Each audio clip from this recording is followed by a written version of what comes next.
A statue, 90 feet tall, standing very proudly in Texas. In fact, for some, it is a symbol of faith.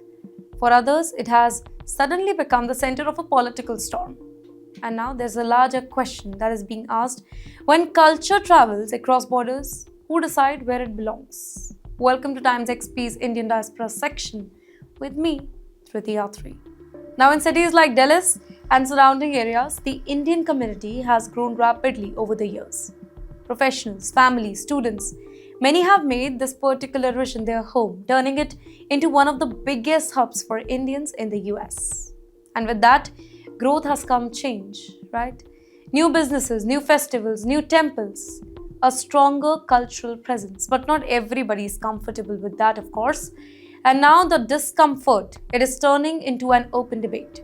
Ladies and gentlemen, at the center of it is a massive statue of Lord Hanuman, the deity, located at the Sri Ashtalakshmi temple, known as the Statue of Union. This 90-foot bronze statue, it is not just a religious symbol, it is one of the tallest statues in the United States and the tallest Hanuman statue outside India. Now, for the Indian community, it represents identity, faith, connection to roots thousands of miles away. And most importantly, this is built by Indians, by their own money that they earned in the US. But for some critics, it is becoming something else entirely, a symbol of change that they are struggling to accept. That's right, the controversy reignited after a social media post questioned why people on temporary work visas should be allowed to build permanent religious structures in the US. That one single question, it quickly went viral and triggered a wave of reaction. Soon, political voices joined in.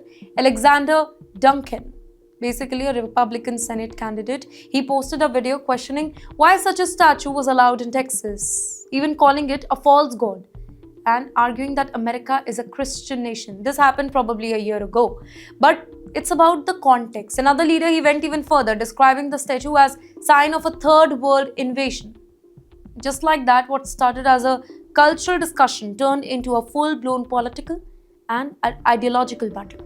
Now, online reactions, it exploded. Some users demanded the statue to be removed.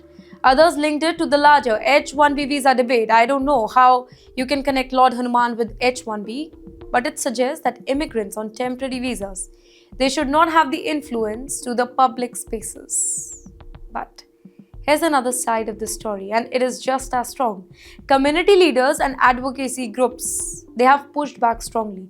They argue that the temple and the statue, they are built on private land, fully following the legal procedures, and they are protected under the First Amendment, which guarantees freedom of religion in the United States.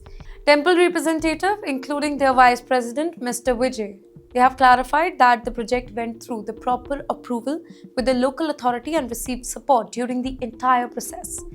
According to them, the statue is not about replacing any culture. It is about expressing their own. And that brings us to the bigger question, ladies and gentlemen. Is this really about a statue, or is it about something deeper?